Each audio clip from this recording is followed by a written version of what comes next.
welcome. Come on in. Plenty of drinks. Feel free anytime to come up and grab another drink out of the cooler or grab some more cookies.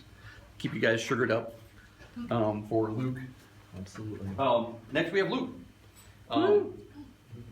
Luke joins us from Austin. Luke is the founder of a company called Puffingston. You want to describe Puffingston? Yeah, we basically design business presentations for companies. So a lot of what we do is helping companies migrate from the very safe, familiar world of PowerPoint and slides into tools like Prezi. So of course be given a lot of before and after kind of comparisons today.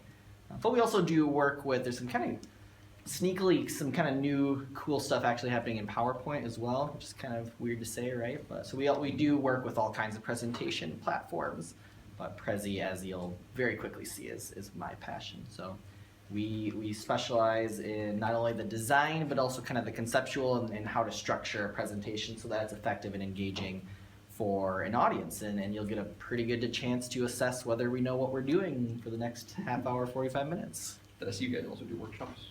Yes, we do trainings as well. So if Prezi pretty specifically on the training part, so if this is a platform that you get really excited about, which of course you will, and then want your company to get trained in on this, I also do that. I bop all over the country a few times a month to get companies trained in on Prezi. We also do webinars. So presentations is our world, and that's what I'll be chatting about today. You're on. Awesome. I will switch over. Get her loaded up here. I will try not to hover behind the podium too much. It feels a bit like a lecture then, so I'm gonna stray away from that.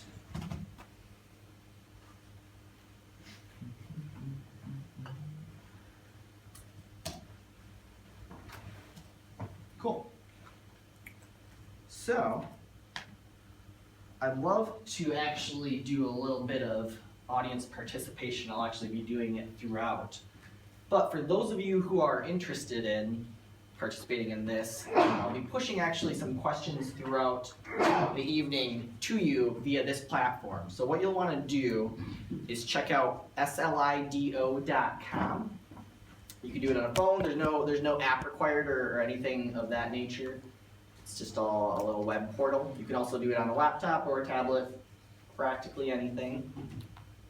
And then you'll be asked for an event hashtag, which is DataViz here. And then once you get into that, you should basically get any question that I put up throughout the evening pushed automatically to your phone. And so we'll see who's the first respondee here, but we'd love to hear, how's your day been going so far? You get one word, and we should actually see a word cloud start to appear. Has anyone entered in so far? Is there a Wi-Fi password we can? Oh, good. That's a good question. So you need to join SMU guest. Mm-hmm. Give it your name and either phone number or email, and it will send you a temporary password that works for 24 hours. Okay. So you'll have to pick it up on your phone and put it in your laptop. All right, we're getting some answers flowing in here. So, and you'll see actually the participant count there at the top right.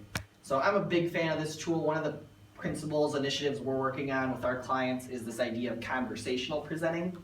So rather than me just going through a pre-scripted deck of 50 to 100 slides, really getting the audience involved. And of course, for a group like this, we can't just individually poll everyone, or it'd be quite time consuming, so this is a really neat tool. So I'll be using this to facilitate, so keep it open if you wouldn't mind. And then anytime I prompt over the next question, it should cue right over to your phone. So let's see what we're doing.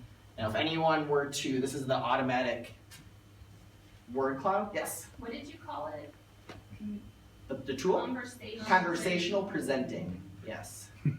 And I'll be sharing a link in the follow-up. I'm doing hopefully be doing a talk about this for South by Southwest this upcoming spring. So I'll share a link as well. You can learn more.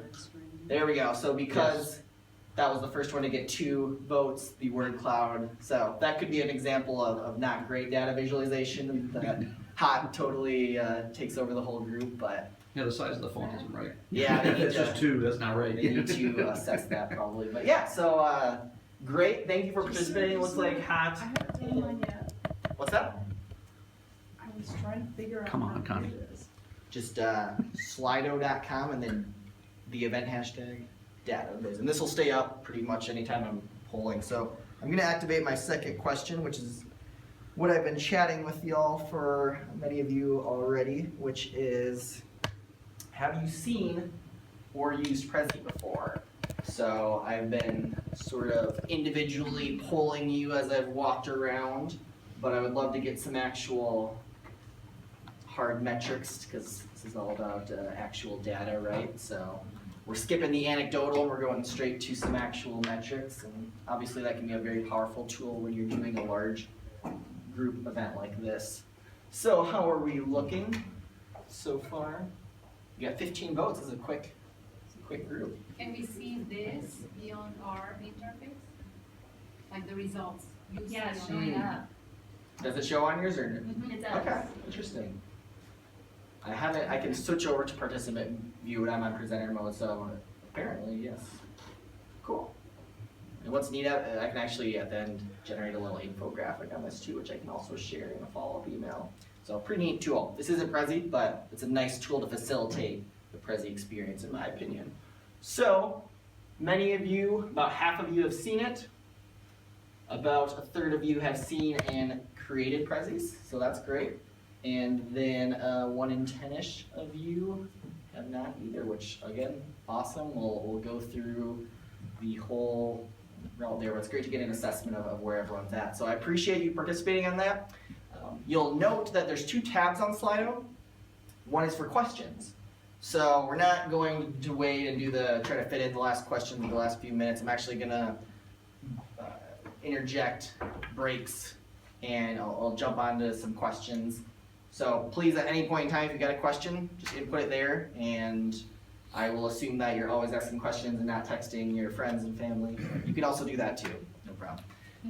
But yeah, so this will be a neat, I'll make sure to pause and kind of see where we're at. I've divided this presentation into sort of a modular element so that we're able to cover topic, pause, take some questions, and move forward. So you can do that at any time, and keep the profanity to a minimum, please. Awesome. So, we will jump into it here.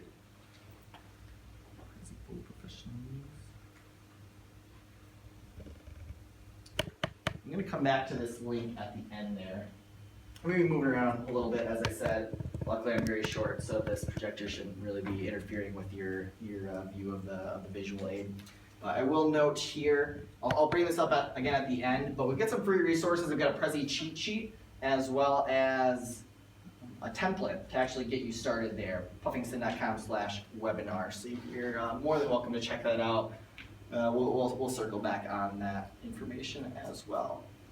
Now I bet, I didn't do the survey on this, was anyone wondering what in the world a Puffingston is when you saw? Yeah, okay.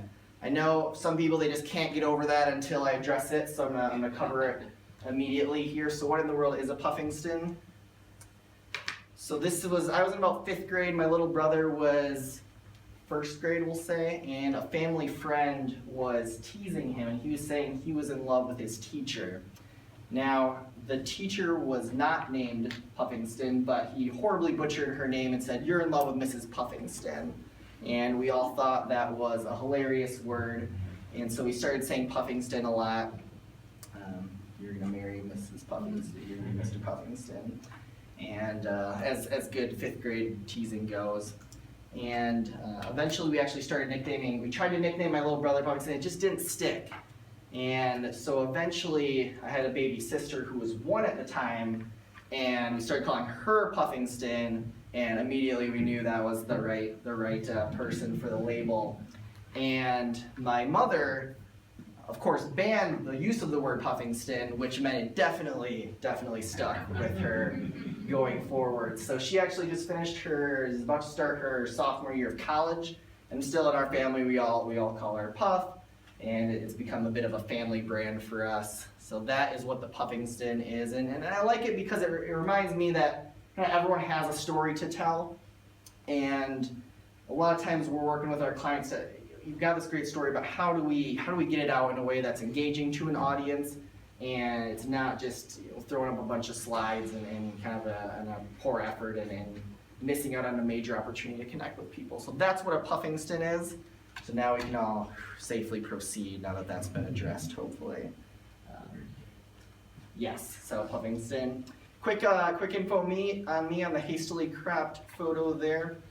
I'm gonna skip the bio. If you want to, I'd love if you connect with me on LinkedIn there. But the key points are my background was in outside sales. I was bouncing around all over the Midwest. Based out of Chicago, I was traveling all over the Midwest. I was essentially a manufacturer's rep, giving a couple presentations a day. Found that a lot of times, like, you queue up the PowerPoint, the engagement levels weren't there. It just felt like a major disconnect. And so I discovered Prezi, got so excited about its potential in the business setting that I quit my job and started freelancing, just creating business presentations full time for companies. And that's been going really well. And so we actually just had a fun 3-year birthday anniversary the other day, went mini golfing, which was a bad idea because it was 3 p.m. and terribly hot, and all my employees nearly passed out, but that's okay. And but we've grown largely through repeat business. So even though I might sound a little bit crazy, our clients tend to like what we're doing. So hopefully I can bring some valuable insights for you today. Yeah, that's the quick hitting information on me. I know some of you have never heard of Prezi. Many of you have, it sounds like, or seen, or even in some cases used it. But I wanted to address some misconceptions about Prezi because there are misconceptions out there, so I need to explain that. So number one, do you have to be a graphic designer? No. A lot of designers do use it and use it very effectively. You can create very effective presentations without having that background. A lot of people get turned off to Prezi because you see a lot that are kind of cartoonish, and the mountain example here, we're going up the mountain. There's a powerful ability to use a visual metaphor, but sometimes it can be almost too cartoony and sort of gimmicky, I'll call it, especially a lot of the pre-made templates that have been used hundreds of times. So you don't have to use that. With Prezi, you have this ability to use spatial movement to zoom and rotate, but you do not really ever want to rotate, I'd argue, and you want to be very, very careful about how you use zooming to use it effectively. So you don't need to be constantly bouncing around. That's actually one of the most common, they say the death by PowerPoint phrase. Death by Prezi is actually worse because you can create a nauseating experience for people. So for many people who hate Prezi, that's what happened to them. They were at an event and someone was just bouncing all over the place, and I never want to hear or see about that again. So hopefully, with some of the principles you learned today, that won't be an issue for your audiences.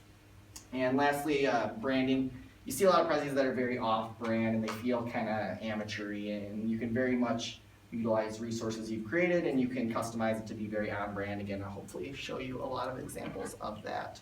So we do have some rules for clients, and it kind of touches back to some of the concepts I was talking about earlier with kind of ready-to-go templates. So we say no globes, no mountains, no maps, and no cityscapes. And the point I'm making there is these are probably the 4 most common visual metaphors you see with Prezi. And every month we get a client call up and say, hey, I want to do this map concept. Like, okay, but can we take it a little bit deeper than there? Can we get some more meaningful movement than, okay, I have a pin marker in Dallas and I zoom in on Dallas. Well, that's sort of cool for a few seconds, and then after that, what's the value you bring? So the emphasis today will be on the kind of slide-to-slide type of content, not just the major movements, but what can we do subtly that's effective with Prezi? So instead, what I'll pitch to you is you don't need to totally abandon your PowerPoints or other slide tools. You can basically take some of the good stuff that's happening there and apply it to Prezi and bring it over into the world of Prezi, but just kind of rethink it and reconceptualize it. Except for your little GIF characters, sorry, we're gonna go ahead and leave them behind. Oh, there's my little GIF guy there. So we're gonna abandon our looping clip art and move forward. So this brings us to our big picture here, Prezi for Professionals. I've got 4 topics that I'll propose we cover today. Oh, this is kind of a hero of our story. I don't really have a name for him.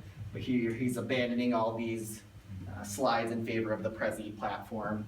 So I've got 4 topics, and then I'm actually going to add 1 or 2 additional ones. We're going to jump into DataViz, because that's the name of this group, so I figured it'd be important to cover. After that, I will open it to the group and see what is interesting to you, and we can do it really in whatever order, or prioritize whatever you're most interested in learning about. So we'll jump into DataViz. A lot of the same principles apply. So, sound good? Woo? Good. Terrific. So data visualization, because this was an internal presentation, I didn't want to shrink it down to say visualization. I just put data viz. I think that's what all the cool kids are saying, right, Randy? Yep. Okay, so data viz, you get a little bit more freedom when you're making it for yourself, I say. So basically 3 things we'll cover: the problem, redesign, and the solution. The problem I would pitch with data visualization as it applies to how presentations work is the tools that sort of pump out our charts and our graphics, they're not optimized or really even designed to be making those for presentations. They're really just designed to be the most efficient method of pumping out that information. I'm kind of envisioning that Excel chart that's got 50 points of data on it, and then people just most commonly grab the screenshot or export it as a PNG and throw it into their deck, and they're like, all right, sweet, ready to present. And really, that's not a great solution. So we're going to talk about some redesign. I'll show you some before and after examples. The funny thing about this one here, it seems like I would have to kind of make up these horrible, like, fake world scenarios, but this coincidentally, so Prezi is an actual kind of like platform. I call it kind of the new school PowerPoint in a lot of ways. A consulting firm did this, I imagine, very expensive study on behalf of Prezi to learn about the value of presentations as it applies to agencies and marketing agencies specifically. And they delivered this to Prezi on a PowerPoint. I'll show you a few more examples. So just mind-blowing. I'm sure they spent tens of thousands of dollars on this research study, and then it all gets thrown into this just kind of terrifying slide here, and there are many more like this. So this is not made up, and this is not just hastily prepared internal staffing meetings. These are real-world presentations for expensive projects that are getting presented like this. So the actual main takeaway here is right here, but they just kind of threw all the information on it, and it's not clear even what's being asked, let alone what the responses are. So here's an idea of how we can redesign this with the Prezi platform. It allows us to really break it down into bite-sized pieces for an audience. So number 1, and this is just PowerPoint slide, whatever, start with what you're asking. That other one really buried the initial question, so that's just a bad principle in the first place. But the point of this was really, have you ever had to work with or consider an agency? And the ultimate takeaway was that 112 people had and 31 people hadn't. Okay, so we've covered that. Perfect. Now that was really buried in that first version, but here's what's neat about Prezi. So the rest of those bars that you were seeing on that previous example, those were actually respondent demographic information, but it made it very confusing because they tried to fit it all on that one axis there. So instead, we can actually now zoom in on this kind of supplementary information here and talk about, okay, respondents by company size, respondents by title, respondents by gender, I believe. And then, now that we've looked at all these kind of individually, we come back to this big picture concept. And now, hopefully the fact that you've had a chance to look at it piece by piece, it's much more comprehensible than that previous edition. What do you think? Interesting? Yeah? Cool. So, this is version 1. I'll show you a few more examples on the data visualization perspective. I'm not sure why that photo didn't load, so my apologies on that one there. But my point here, these are actually screenshots from four additional slides from this aforementioned, somewhat scary PowerPoint presentation. And my challenge with slides often is that you can even have some great, well-designed slides, but they feel very fragmented. They feel like individual pieces rather than something that's all very complementary, making an overall point. So these were all really getting at one point, which was what is the value of presentations? But because they're presented as individual slides, it's very hard for the audience to track that takeaway. So instead, kind of similar to what we just did, we're going to present the overall takeaway, and then we're going to talk about what are the 3 elements that are supporting this. So first one was, makes me doubt the creative ability. You can read it yourself. 91% agreed, 7% disagreed. And then the second piece there was, would you consider rejecting a good pitch? Actually, I like this one. So 3/4 of the people said yes, that if it wasn't a creative presentation, they would consider rejecting it. And then to break that out a little bit further, what I find very interesting is these represent small, medium, and large companies. And you can see the large companies, I think that was about 250 plus employees, they were much more tolerant of poorly designed presentations than the smaller companies. So I thought that was a really interesting takeaway there. In any case, it definitely does have an impact according to this research study. And lastly, the creativity and 90% claim that they would lean towards a more creative solution.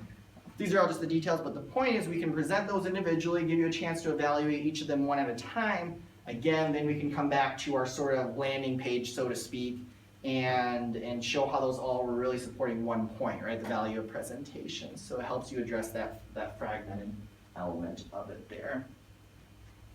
Example 3. This is not meant to get super political, but this is just an example of a chart that's very complicated. And as you know, this is a DataViz group, so as you all know, text is not very meaningful when it comes to numbers. And so just looking at this one from a different approach would be advantageous no matter the presentation platform. But again, with Prezi, you have that ability to break it down piece by piece. So this is an actual real life slide, and this is the way we redesigned it here. So we start with the big picture again. You can see kind of how it breaks up. You can start to get the top level information.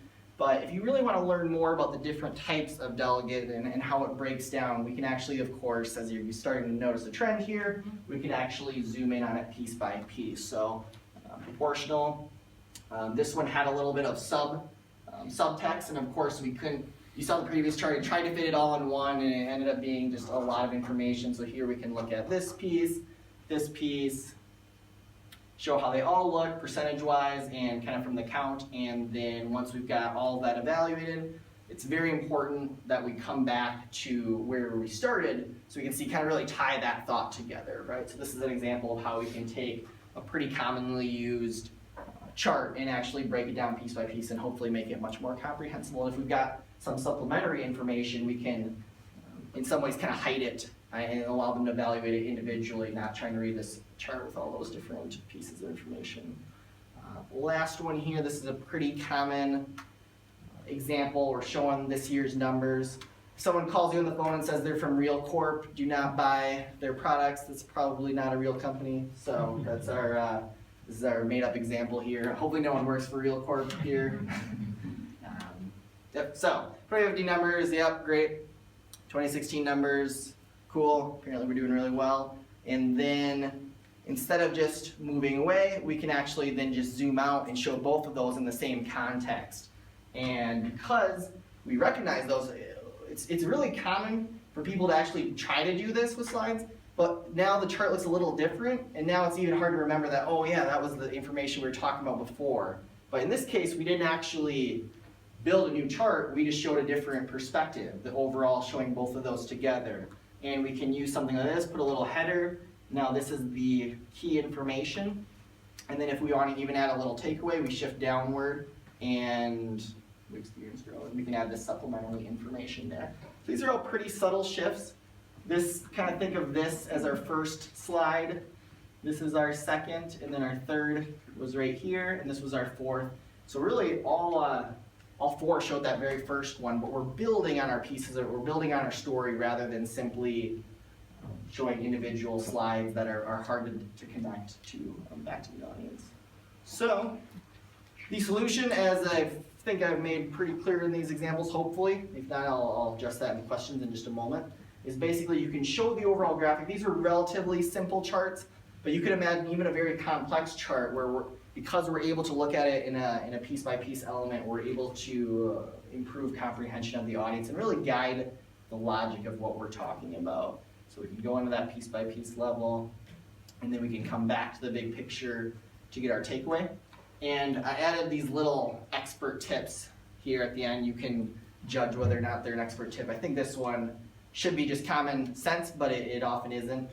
The point here is design, as hopefully Randy would agree with this as well, design your charts and your slides for a presentation like an infographic. It shouldn't take more than a few seconds to get that takeaway.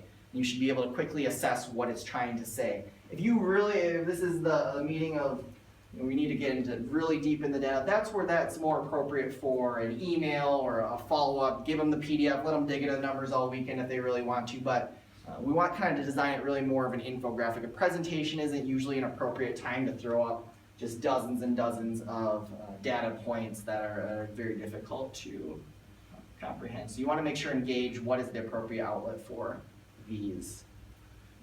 Cool, I will pause and take a look at how we're, has anyone added any questions? Oops, I gotta, let me progress over to the questions here. We'll check it out. Cool. So, how easy is it to keep the data dynamic and charts updated in Prezi? Most of what you saw there was sort of what I'd call a fixed presentation. This was like a one-time conference, we'll say. However, so my point being there, we designed those specifically for that one moment in time. But whether you're using, you could still use a traditional tool like an Excel or PowerPoint and actually just export that image and re-import it there. Prezi does have a vector-driven charts feature in it. So you're actually able to create charts within the platform. That one still, it works very similar to PowerPoint in that you can update the data. So that would be probably my #1 recommendation there. Or if you're using an Adobe platform and able to update a chart in Illustrator, for example, you'd be able to do that. Yes? Usually update data, are you talking about manual or are you talking about integration into CSV or anything else? The Prezi charts capability, it has a little spreadsheet built into it. You can't just directly import the Excel, but you can kind of copy and paste it over. Okay. It's not an ultra robust addition, but you could, or like I said, you could just basically take your Excel or your PowerPoint version and paste it into your Prezi. And, oh, cool, so coming in, we will say what is the ideal height width for an image in Prezi? That's a good question. It's really all relative in Prezi. So if you're going full screen with it, 1920 by 1080 is a pretty good resolution. If you're only going to have it in a corner, you can get away with 400, 500 pixels. So you want to be very careful. You'll notice throughout our presentations, we very rarely will zoom in on pixel or raster-based imagery. So let's use a bit of a design background. Because of course, if I zoom in on a low-res image, it's going to look very poor quality when I get to that level. However, you can import vector files directly into Prezi, so you're able to really utilize a lot of kind of neat elements there. Just don't make them too intense, as one example, we had an interesting situation come up. To kind of follow that up, because that was my question. So in the past when I used Prezi, you know, I had difficulty with deciding the image. Grab some water. Because I noticed in, you know, the examples you gave, you were moving and shifting and keeping it, you bring them all into one, right? So that's kind of where my question comes from, because if you use it as a full screen, it's great, but then it does shrink back down. So Prezi actually has an image checker built into it. So if you upload an image, it'll actually prompt you and say, hey, this image is too high resolution, are you sure you want to import it here? And it'll actually resize it for you as well. I tend to recommend that unless there's a very specific reason you need to move in on it, I recommend just allow them to do that, and then they'll basically put it down to that 1920 by 1080 I referenced. Yeah, unless we know you're gonna zoom in. Yeah, which you don't want to do, again, too much on pixel-based image, regardless of how high of res version you have on it. So font preference, Prezi works a lot like a lot of cloud tools in that it has about 100 preloaded, kind of those open source Google type of fonts available in it. So you've got a lot to choose from there. You can certainly go into more depth. How do you build charts? For my specific examples, we built them outside of Prezi, but you do have that charts element that I referenced. You create a presentation short video with Prezi. Yes, so is that getting at like just exporting a video version? Is that what that question's alluding to? If anyone wants to reveal themselves as the anonymous question asker there? Yes. Okay, perfect. So, Prezi doesn't have an automatic export to video function, unfortunately, but you can use a screen recording software to do that. So that's what we will typically do, is you can just capture a video version of the Prezi using a screen recording, and then, yes, you got that available.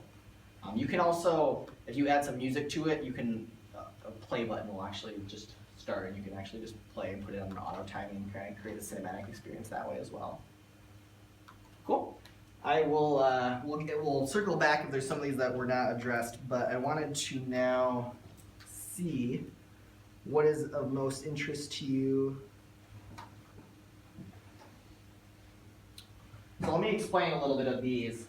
So I've got 5 more topics, 3 of which you already were previewed, and then 2 of which I will go outside that tool. I'm gonna let you pick 3.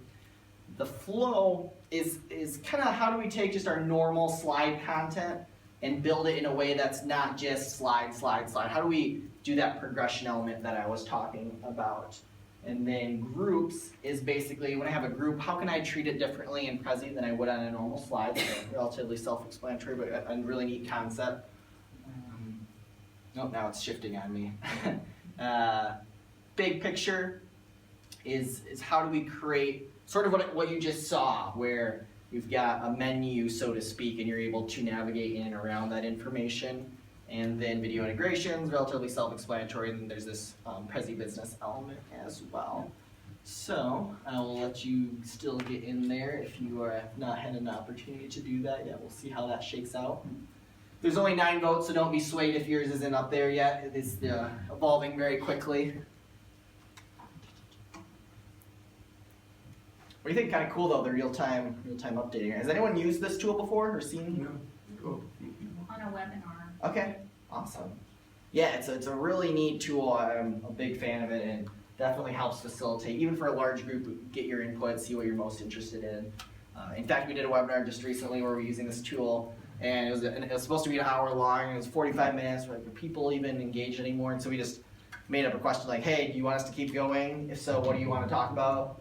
And we had a few topics left, and yeah, everyone's like, yeah, let's keep going. We're okay, awesome. So it definitely feels like everyone, good way to gauge that people are still along for the ride. So I will sort of lock in votes now, and it looks like the flow and big picture, and then groups. Okay, awesome. So conveniently, I didn't rig this, but conveniently those are the 4 on our version that we're about to jump into. In fact, big picture first. Okay, cool. Thank you. Again, thank you for your participation. Which one was it? The flow and then big picture. Cool. The flow. Probably could be better named, but this is one of my favorites. So obviously charts have a little bit of kind of order to them, I would say. It's trickier to recreate that experience when it's just your regular information, in my opinion. So I want to show you some strategies on how to do that, mostly by just showing examples and concepts here. So again, starting with the problem, I have already mentioned and referenced this a few times, but it's hard, in my opinion, to really build a continuation between slides. It just feels like a dozen individual thoughts. So how do we get it all to come together? And so here's some redesign examples. This is the starting point, our first 5 slides. It's talking about a research study that Google did, and basically it had some additional information. It was all getting to this point, which were what are implications for advertisers. But again, it's hard to remember this when you get to here. And so how did we reapproach this? So first of all, which is a preview of what's coming up, the visual agenda. So the big picture, this is an example of a big picture we designed for a client. So this was a client that worked on local search engine optimization. And so we designed it to be kind of play on that Google Maps concept. And so right away we had this concept here, and we were able to use 3 sections to represent our visual agenda, and then we were able to get into a section. So I'm going to zoom in now on section 1. And this one was understanding consumers' local search behavior. And so now as I zoom in, you're going to start to see this sequence of 5 slides that I just showed you prior. So the very first one was how do consumers behave on their phone, on their mobile devices. So you have a chance to evaluate that. Next, and watch the bar, watch the title there. We're actually just going to shift upward, and now we're going to look at what do they do on computers and tablets. And now here's what's neat. Now that we've had a chance to individually evaluate both of those, I'm going to zoom out. You saw that technique with the numbers, and I'm going to show both of them in the context. So I think even 6 numbers is a lot to look at when you just come to a new slide, but because we had a chance to look at it by 3s, and now we've got that ability to evaluate it and compare them a little bit more effectively. And here's where we have a little bit more fun. Follow this bar. We're going to actually shift to the right to what we learned, and then we are going to come out and talk about the implications of what we just learned there. So to follow that sequence, actually I'll just do it one more time. Quick recap. Come into here, this is slide 1, shift up, this is slide 2, zoom out, show the comparison between the two, shift to the right, talk about what we learned, and then zoom out, but naturally your eyes drawn to the new content, which is the advertising implications, but because your mind recognizes that we just went through all that information, it's taking it as one overall thought, which is really what we're driving at here. Not individual slides, one overall impression. Yeah. So 1, 2, 3, 4, and then 5 is where we're at right now. And then to even further drive that home, now we concluded our thought for that section. We zoom out, we kind of return to this home screen concept, and now the audience very clearly sees, okay, section 1's done, and guess what? We're going right into section 2 there. So makes it much easier for the audience to track the progress. I've got visual agendas queued up, so we'll talk about that a little bit further, but that is an example as well as for that. An intense title here, right? Context, this is a Prezi we designed for a speaker named David York for a TEDx talk in Salt Lake City. And his topic was about the transferring of wealth from generation to generation. And he told this really interesting story, so I'll do my best to recreate it. But basically, this was a headline that Alfred Nobel woke up to, and it was actually talking about his death. The merchant of death is dead, it said, and it was about him. So what interestingly happened is well, not interestingly, sort of sadly, his brother had died. The newspaper had mistakenly thought it was him and written an obituary about him. And so obviously that would be a pretty shocking situation to wake up and find this description of your life, of your legacy in the newspaper. And so the reason for that was because he had developed dynamite. And while it had some amazing commercial applications and was used really to generate a lot of business successes and improve a lot of people's lives, it was of course most commonly known for its wartime and its effectiveness of killing the merchant of death, right? So that was really how people were remembering him, or at least this newspaper. And so those two events, or the realization of that as how he was perceived through that invention, was what caused him to really from that point on devote his life to all these philanthropic concepts like the Nobel Peace Prizes. And so it was a very momentous moment in his life, and really changed the way his legacy went from the merchant of death to now he's really most commonly known for the Nobel Peace Prizes. So a really cool story. And now I'll take a step back. Hopefully I did an okay job telling that. David did a much better job. You can check it out on YouTube. But the neat thing I like about it from a visual perspective is I could have just done 4 full screen photos, and it would have been okay. It would have been good, right? But I feel that it's powerful to be able to show how they also relate to one another. But I also would argue that if I just showed this, that's not very powerful, right? Because I don't have that immersive experience. So that's what I love about Prezi. You can zoom in and get that immersive experience in that scene, but also see how that scene relates to an overall context. So that's another idea of how that flow would work there. This is a relatively simple example, but this is a pretty common slide. And this one also kind of fits in the data visualization piece as well. But 3 types of college goers. This is for another client of ours who talks all about higher education, whether or not it's valuable and a good bang for your buck. And the short version is that traditional four-year college is not a good bang for your buck in his estimation. But it's really interesting stuff that we work with him on. And so here were some of his statistics. 1 out of 3 college goers transfers, 4 to 5 are drifting, so they're not on that 4-year plan. They're kind of just going through and kind of seeing what's going to happen.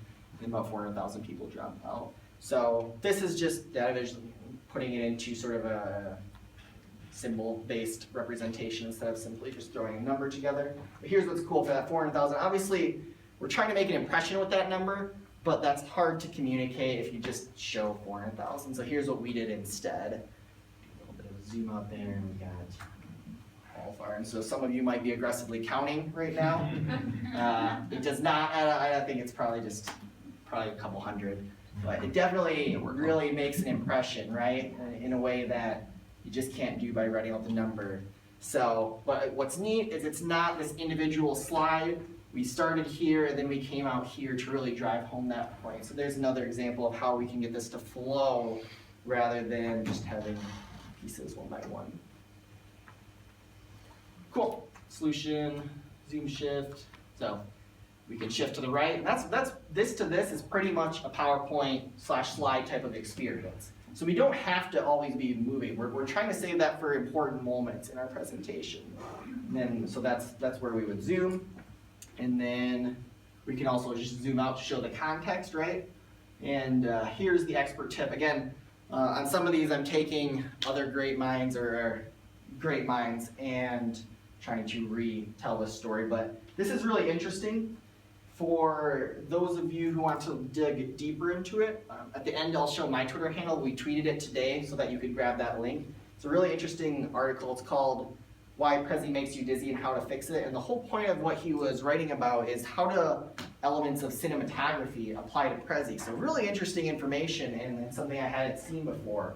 So I'll try my best to recreate what he was saying, but basically, given the principles of cinematography, the natural movements are left to right in the Western world, and downward, which kind of represents gravity. And it's less comfortable for you to move upward and to the left as the audience views it. Upward and then upward to the left is probably the most unnatural, most kind of uncomfortable, I don't know why I did uncomfortable experience for the audience there. Either way, if you can kind of continue along whatever trend you're working on, what's kind of a pivot moment is right here. So if you do change your direction, that represents a significance to the audience. So you don't just want to scatter your frames haphazardly. You want to be very strategic about how you're doing that, and then these principles can be very helpful for that. So kind of cool, right? You wouldn't really think about cinematography relative to slides usually, but with Prezi you have this added element, and it can be used for good. Using these principles, it can be also used for evil by just crazily here. This would be probably an evil situation, just constantly bouncing around uncontrollably, and that will be. You remember they come out with a new Cloverfield movie, or is that just remember that one, the hand cam movie? So kind of that type of just bouncing around, then running with that camera. The entire movie was often how that shot. This is a good quote here. I try not to put this text usually in, but this is worth it in my opinion. So regardless of the direction we choose, the first movement really kind of dictates the trend. And so as soon as we go against that first movement, that's of significance to the audience. So we want to be careful that we're using that properly. So like I said, check out @Puffingston. I tweeted this article today. You can read it in full. He'll do a much better job of explaining it than I did, but it's important stuff, and it's really, and that's like top level insights that most people are never going to even consider when they're working with a platform like Prezi. Cool. I will pause again and take a sip of water and see how we're doing on questions.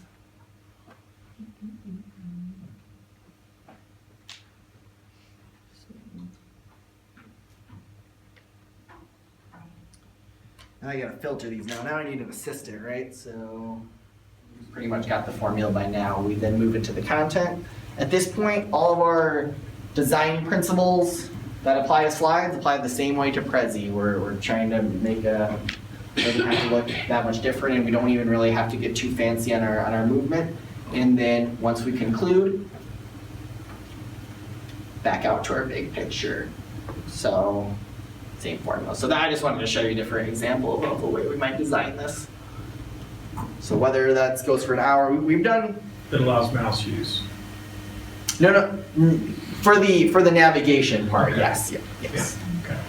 Otherwise I could have just gone. This is all scripted still. It's basically just flowing, left to right or however I could have made it go start here, then go to here randomly and here, but tends to logically the way we created is just left to right, top to bottom in most cases. So, but I have control to. It is all on a path, but I can also use this kind of custom nav experience to jump to a certain section if I'd like to. Cool. Jump back to my digital questions, or if anyone else wants to kind of shout out. Go back to Slido.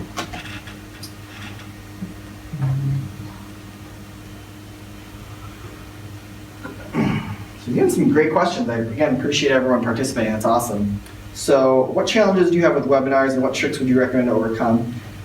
What I'm assuming this question's alluding to is, with Prezi you have a bit of a higher frame rate, right? You can kind of see how we're zooming, and so it's not the same as just slides. So what's really neat, Prezi actually has this live mode, and I won't fully demo it here, but I'll show you how you would reach it. See this little option here? This is my online viewer, and I can click on this present remotely option here.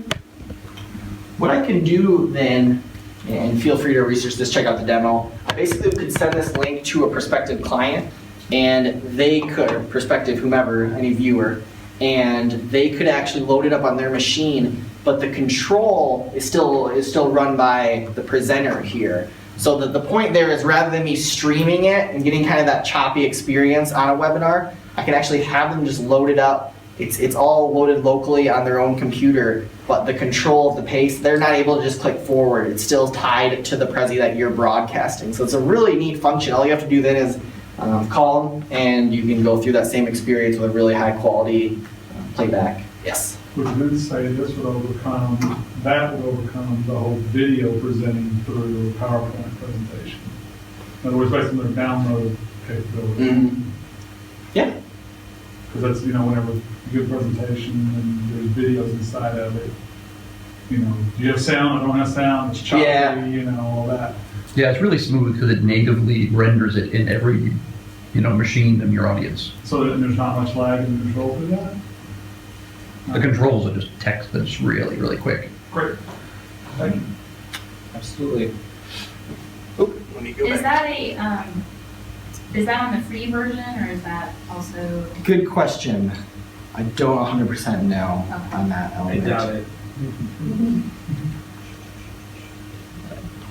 I'm guessing everyone tonight is going to buy a paid version anyway. Definitely check out the free version. Just be very careful, because the free version, your Prezis are public and reusable. So don't start pumping out your financial reports from this year On the free because, what's that? On the free version. On the free version. As soon as you definitely start experimenting with it, get an experience for it. We've got training stuff on our website. I do training courses like I mentioned. But once you're ready to actually start using it for business purposes, make sure at the very least, they have a medium tier that's maybe $5 a month, something like that as well. So many situations where I've gone to trainings and someone's spoken up that they've been able to track competitors' presentations because some former, I'm sure former employee pretty soon is just pumping out presentations on the free account. So that's really something to be careful with any kind of cloud platform. That's usually kind of the catch, right? The free ones are public or somewhat shareable. So Where do you generally build them, Luke? I mean, I would say that for the ones that we build, especially for confidential data, we use the desktop app so that it's completely offline. right, so you do have that ability to build an entirely offline version. Most of the time, we prefer the online editor. It's a very smooth experience, and what's neat about it, from our experience, is it's saving in real time. So even if every change you make, it basically is saving, so we love that element of it. You're still able to adjust the privacy settings on that though, so you can still make it a private Prezi that someone's not able to access. But if you wanted to truly go totally off of offline and not have it on any servers in the cloud, you have the desktop software as well, so that's a good point. The answer to this is yes. So basically to the Tableau question, hopefully that's something that will be an added element in the future, but for now it's much more of, yeah, here's this moment in time, I grab my screenshot or I grab my chart, put it in, and then I can update it down the road. So hopefully there's options for that in the future. For videos, you can do both. You can take offline videos. All the ones I showed you with that yellow dog example were embedded directly in the Prezi. You're also able to embed a YouTube link right into the Prezi as well. So that's great for online presentations where you don't want them to have to load for very long, so they're just queued up and then ready to be accessed in the cloud. Talked about that. Basically just said I was a rock star, which is awesome. Thank you. Is it possible to jump to another spot in Prezi other planned order? Yeah, so that was that custom nav. So basically just building those icons to be clickable. You kind of saw the circles or squares, various things we used. You can get creative with it, but you can click on any of those and it'll jump to that part of the presentation. So that's pretty handy. As well as, I didn't show you this because we were just staying on the path, but even in present mode here, I'm able to grab this little dial here and I can get a thumbnail of every one of those frames and just jump to wherever I want to. So I don't have to do the fully kind of aggressive power clicking like you do in the slides. You can just see, okay, I'm trying to go to this one here and then just jump right to that. So that's a pretty handy feature. Okay, go back. And I'll just keep firing through these. Talked about that. What level of graphic skills are required for this one? That's probably more advanced, I'd say, a lot of that, but granted that was really an aggregate of a whole bunch of presentations we've worked on for clients. What I would say for Prezi is a great, I talked about kind of the misconceptions at the beginning, branding and you have to be a graphic designer. What I would say to this point is Prezi doesn't have to be a creation tool, it can really just be a featuring tool. So take for example one of Randy's infographics. Many of those are pretty vertical and they've got a lot of information and they're flowing. So what you could do is actually just take the PDF version of that, import it into into Prezi, and then basically have your frames start at the top, kind of work their way down, go into those points, and then come back out and show the overall infographic. So existing marketing materials your company has, existing resources for websites. And this gets overlooked all the time for all kinds of presentation creation. Like companies just overlook all these great website assets they have, and then they just make terrible looking clip art or PowerPoint charts. So you can take a lot of those great tools, videos, multimedia, screen grabs, websites, assets created, and just basically have Prezi be the way to feature those in a kind of neat way, and even the yellow dog, you saw dozens of videos and you can still kind of navigate around them and show some context. So that would be my answer to that. Doesn't hurt to have have a good graphic designer available, of course, as well. Noun project is probably my top reference point there. And then Prezi has, if you go to the Prezi website, they do actually have a bunch of templates there. If you follow us on Twitter, check out our website, we pump out a bunch of free templates as well, including, I'll make sure to note that, let's see, let's get as time as any, to talk about, if you go to this Puffingston.com, I realize this is not a webinar, but we'll put it online later, so it'll be sorted. But if you go to Puffingston.com/webinar, I've got a template ready to lock and load there. You just make a copy of it to your account. You do need an account to get on it. But then you're able to check that out and get started on Prezi. And it's a pretty neat one. I'm pretty excited about that one. So there's one, and if you just search Prezi templates, you'll find a bunch of them on the interwebs. The one leverage slide share, the Prezi presentation.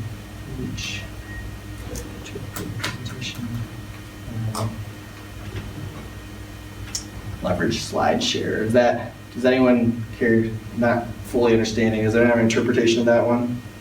No, the basis behind that is slide share is more PowerPoint driven, right? And you want to use Gotcha. slide share to get your content out there. Well, Yeah, what I'm but it is thinking just is on- files. So could you have a zip file up there? Slide share, they want. You can import a PDF or a PowerPoint file, but you can't, if you stuck and you really want to use SlideShare, Oh, mainly yeah. because they've been bought out by LinkedIn, right, and you want that tie-in. Online or- Well, just, I mean, they just have a nice review. For the audience, I want to get slide absolutely. share. So talk about, I mean, when you publish on Prezi publicly, you get some of those same metrics, right? So you can see how many people have viewed your Prezi. Yes. Let me. No, I get that. That is kind of where I'm going. More people know about SlideShare Right, versus right. Prezi. Yep. I mean, so, my idea, my just general thoughts are, hey, I'm gonna here's my overview of what the presentation's about. Click on this link, which drives into my Prezi link. Mm-hmm. Here's what we did. The short answer is sort of videos. So, and then videos linking back to your Prezi. So here's an example of a slide share we made. Ironically about getting rid of slides. So, ditch PowerPoint, for example, so Prezi builds your message better. And basically what we did then is just organize your, show the big picture. We just embedded video recordings of our Prezi experience into Into the slide. that's on the slide. Yep, exactly. So actually, there we go. I showed you this already. And then, of course, link to our Prezi at the end, so you're able to still access that.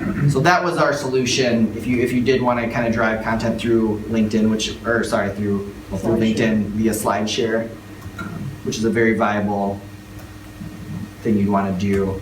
So that was the way we did it. Is just add some YouTube videos. You to it. can, I would even say it's almost sort of a worst case, but you can export your Prezi to a PDF, Right. and it takes every slide stopping point in your path and creates that as a page in the PDF, as if it was a series of static slides without the movement, without the Right. the engagement, and then you've got slides. You can put a that. SlideShare, or just pick and choose a couple and make a SlideShare out of that. Right, and then that's kind of where it's going, because between that and then also Facebook ads. So That's how- a big driver now. Mhm. That's what I'm. Let me quickly, while I talk about How some do of you these make the others. video of your Prezi? Basically, what you'll want to do is you'll need a software that can do a screen recording. So do Macs have a native screen recorder? Yeah. Yeah, so you're able to do that on a Mac natively, and then Windows. There's a lot of free recording platforms out there. And you can So- So predetermine it's what the timing. graphics card What's that? is You can predetermine timing in a Prezi so that it Well, automatically we did in the advances, Prezi itself. Yes. Right. Yep. and then screen record that. Unfortunately, there's not a native export to video at the moment. There are some websites that claim to do it for you. I haven't tried them personally, but it might be worth a shot. I've got a quick survey, just a couple questions. I'd love to get your feedback. So that's still via the Slido. If you want to hop into that, and I can continue to look at some of these other questions and address those well. But I would appreciate your kind of ratings and thoughts there. Yeah, that should stay active. It's still active, right? Even though I switched over. Go back to the questions for a moment. And then in the beginning of the session, you mentioned that some Prezi features are introduced in PowerPoint. Can you touch upon some of those features? Yeah, good question. So, is anyone here familiar with PowerPoint Morph, the Morph feature that they introduced? No? Okay. Okay, so that was one of the features I was alluding to. It works quite differently than Prezi, but it allows you to create some Prezi-like experiences. So it's obviously hard for me to articulate here, but it's this new transition that they kind of snuck into Office 365 at the end of 2015. You do have to have that Office 365 subscription. That's probably just like everyone, they're trying to kind of hide these features behind the subscription that you want you to get. But basically, it allows you to, let's say I put a circle on one side on this slide, and then my very next slide, I move that exact same circle over here and make it larger. PowerPoint will actually, through this morph transition, automatically have that shift across the screen for you, and it'll resize it during that. So it's like this morphing sequence from one slide to the next, using just based on this is the same asset. So if I moved a photo to one side of the next, it'll just move it for you automatically. So animations that used to be relatively complicated are actually made much, much easier through morphing. You can create sort of a menu and have things pop out at you, not unlike kind of the opposite way of what you do in Prezi with zooming in. You can have them kind of enlarge. So again, hard to totally articulate that, but we've got some stuff on our website as well that we've used through Morph. So feel free to check that out, as well as just go on YouTube. You can see some examples of Morph in action. It's really interesting, and it's one of those things that not a lot of people are aware of, and we've started experimenting with it and doing some really cool stuff. So actually I could, while you're doing this here, I could show. Morph is PowerPoint. Yeah, so let me show you this one we designed. Keynote calls it magic move. So are you implying that they copied Keynote in a little bit? Mm-hmm. Yeah. I suppose that would be the first time that that's happened. So Can here's Prezi import Keynote? Here's one we worked on for the. So this is all made via PowerPoint here, and you'll see that there's some kind of navigation experience that's happening there. And watch when it goes from when it kind of shifts topics. See how that element slides there. And then I'm gonna have it reset back to the main menu in just a few moments. This is a pre-recorded video, but let's see here. Actually, I wonder if I have the real file. Okay, let me get the real file.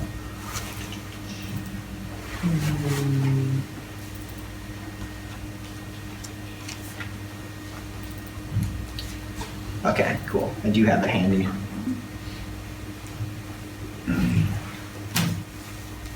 It's different. It's a different mentality on the way you design it, but it can create a. What I like about it is I'm big on the continuation, the ability to link everything together, and so this allows you to do that a little bit more. So watch my mouse here. This was actually designed to be a touchscreen presentation, so viewers could actually click on it or just use a mouse too. So I click on one of these, and it kind of pops out. See how the photo pops out on these?